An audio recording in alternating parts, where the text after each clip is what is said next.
What's up, guys? I got my army of Murklers and Devlins all together, and I've built a castle with them, so it's going to be a very spam-heavy castle with Devlins and Murklers, to keep that in mind if people jump into my castle.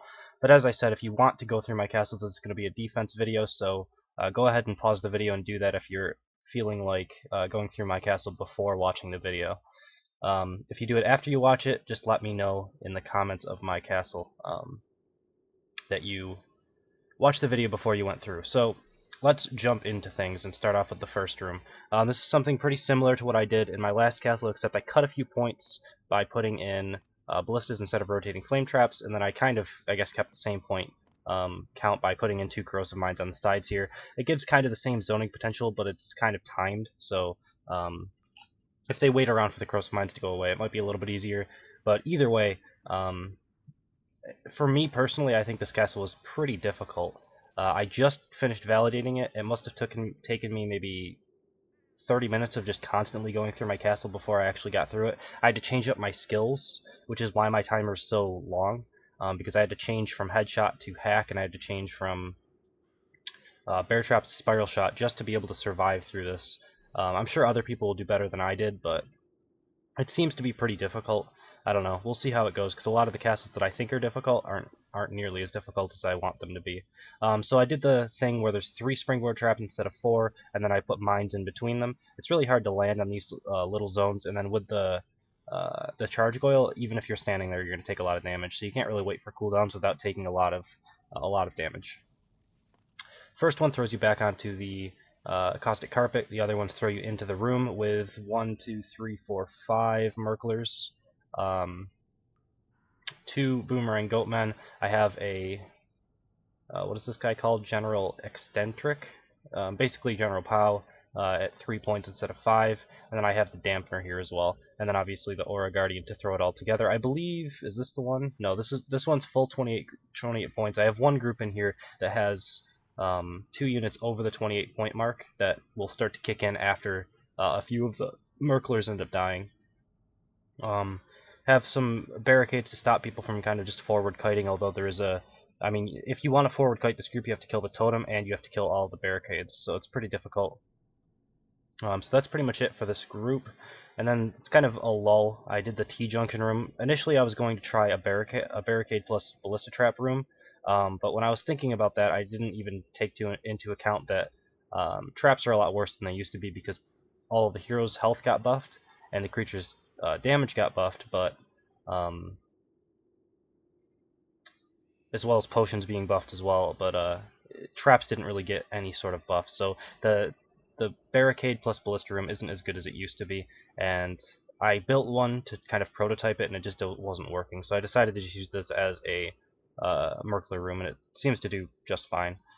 This next one coming up, I have 2 spike traps just to put the pressure on as you're going around this corner. There's 1 springboard trap throwing you back, and then the double jelly wall is if you kind of do what you're supposed to do, which is basically take the tick of damage here. You're supposed to take this tick, and then you get like the 1 active panel. So you run over it, like, you have to time it out so that the caustic carpet is either inactive or this panel is not going to be active. And then you're able to get onto this panel and roll across this springboard trap. Then you'll be into 2 jelly walls, and then you'll be slowed to have another 5 Murklers and 3 Devlins in this room. This is basically just Murkler and Devlin room with a dampener and a Aura Guardian for support. So I'm trying kind of a new thing where I'm putting in a lot more damage rather than support units. So I'm trying to keep the support as low as possible. Normally I used to put in 2 Aura Guardians with these rooms to try to keep the uptime on the Devlins as high as possible. I think just having more Devlins and being able to one-shot someone is a lot better. You got the Acid Cannon and the Ballista Trap. Back here I don't know if I went over traps, but the Charge Goyle, Acid Cannon, Ballista Trap, same basic thing. There is a corrosive mine here to stop people when they're trying to go through these. If the person tries to go straight through and kill off these barricades, they'll get their armor reduced by doing that. So yeah, same thing here. We have a mouse wheel room, very standard, very limited mouse wheel room. There's only pretty much the bare minimum, I would say, for a mouse wheel room is to have the 4 that you need and then the 2 on the sides. You could probably just do the 4 that you need right here, But I like it like this. It seems to work out pretty well. The ballistas, like the ones on this side, can hit all the way to here. These ones can hit all the way to here. It seems to work out pretty well. A lot of people will fill up each side with as many ballistas as possible for more damage. I'm not sure which one's better, but I like to have a minimalistic mouse wheel room because I don't really like the room itself. I just like the fact that it has 2 chokes. That's really the only thing. And everything else you do in the room isn't really as efficient as this, so it's just a really good room to connect things. And then we go into Corner Bridge, which is going to have another totem, and this is pretty much like the one odd guy out, right? There's an Aura Guardian, and there's Murkler surrounding every single area of that Aura Guardian, and then there's just this one Devlin that didn't really fit in with the party, and then a dampener for the silence. I did do another jelly wall. I'm trying to make use of jelly walls because I feel like a lot of the times when I'm dying, I think these are heavily overlooked, at least for me. A lot of the really good defenses that I go in and I die to, a lot of the time I'm dying inside of jelly walls, and I'm noticing that more and more, so I'm trying to make use of them a little bit more as well. A couple corrosive mines here, just in case they somehow manage to actually find the spot in between the jelly wall and the mouse wheels and not get hit by either of them. That would be extremely difficult considering pretty much 5 of these guys would be in ideal range to attack. So yeah. Going forward a little bit, we have another acid cannon here, just to kind of keep the pressure on over here. We have the charge oil and 2 hot rollers, and then the 2 mouse wheels here again is just to stop someone from standing right here trying to like volley down and hit these. I have the 2 barricades here to help out the hot rollers and the charge oil. It's really good. These should do a lot of damage basically. And then going forward, a couple corrosive mines. This one has a little bit lighter on the Murkler because I ran out of them. This is where I ended up running out. This is also the group that has extra units. So the two goatmen here are not actually linked to the totem. They're linked by themselves. So when someone goes in, these guys will kind of run away into the corner and wait for 2 of these guys to die, or 1 if it's the webmaster. And then on top of that, I have the webmaster, 2 Murklers, the Aura Guardian, dampener, and 2 of the general pows at 3